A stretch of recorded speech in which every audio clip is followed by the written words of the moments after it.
Okay, so just regular writing. Quick brown fox jumps over the lazy dog. My hands are exceptionally dry. Try not to judge. I work in retail, so I have to wash my hands 100,000 times a day. And yes, I put lotion on for you trolls. So this is the Omniflex Nib. It's got the little wings cut out that will supposedly help it flex a little bit, which we'll take out a look in a second. And as you can see, it's nice and wet. This wrote really beautifully, nice and wet. The nib is actually pretty smooth. It does feel a little stiff, so we're gonna test that out in a second. But I did just ink this up.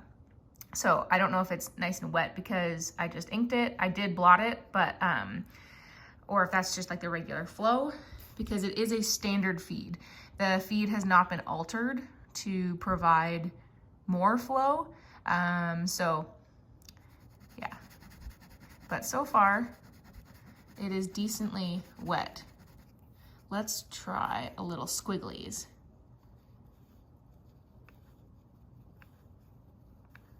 Okay.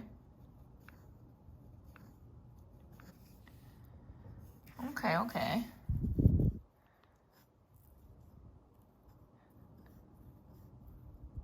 Yeah, I know that looks like garbage poop.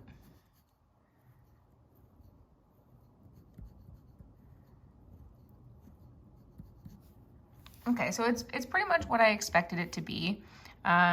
You'd go from, I would say this is probably a medium, a Jowo medium, Japanese nib, probably almost broad.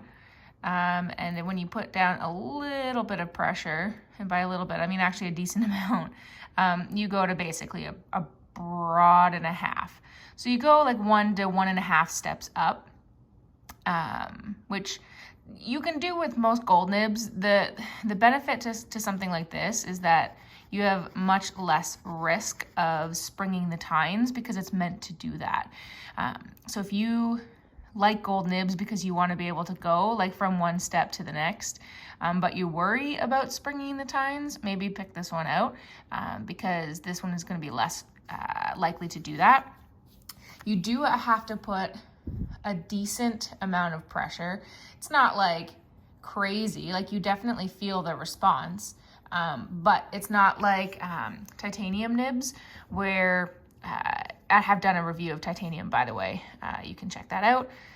It's not like titanium nibs where you can put like just minimal pressure. It's almost like using a brush pen.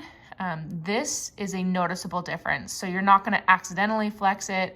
But yeah, to be honest, I would change the branding of this. I wouldn't call it Omniflex. I don't know exactly what name I would do, but I think this is going to be a bit of a misnomer for people because I wouldn't consider this a flex pen necessarily. In my mind, a flex pen is something that's going to get you at least 2 steps higher.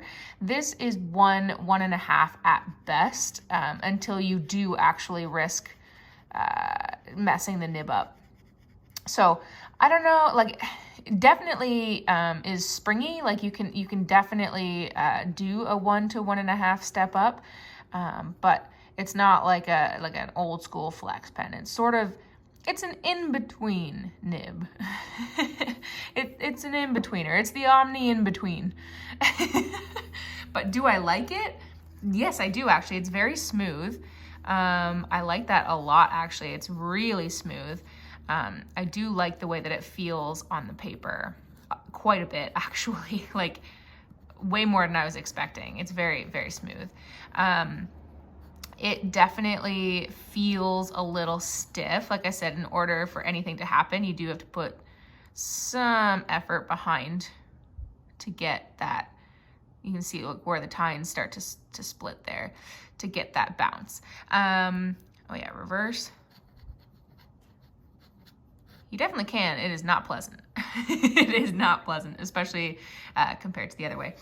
The wetness still seems to be keeping up pretty well. It's not as wet as up here, but I would say this is pretty much what it would be normally. And it's decent. It's not a dry writer.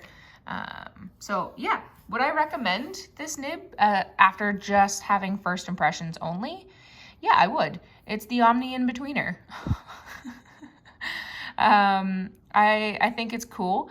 I don't think it's a game changer. I don't think, you know, like the world is gonna go goo goo gaga over it. But I think it serves a time and a place. And I kind of want to actually clean this pen out when the ink is over and put in some shimmery ink and see what that looks like. Especially because, like I said in my unboxing from Goulet, I do plan on writing some holiday cards this year. I cannot cap the pen while looking through the camera. So yeah, I recommend it. I don't remember the price. I'll put that at the bottom of the screen here. I don't think it was too bad. But yeah, guys, thank you for watching. Let me know if you'd like to see another video in a couple months, maybe after I've had some good experience under my belt with it. And also let me know, do you like these first impressions? If I get a pen or an interesting nib, do you want to see a first impressions video before I've used it for a little while? Let me know in that comment section down below. Like this video, hit that subscribe if you want to see new videos every Monday and Friday and the occasional Q&A on Tuesdays. Guys, thank you for watching. I really appreciate your faces. And as always, I will see you next time. Bye-bye.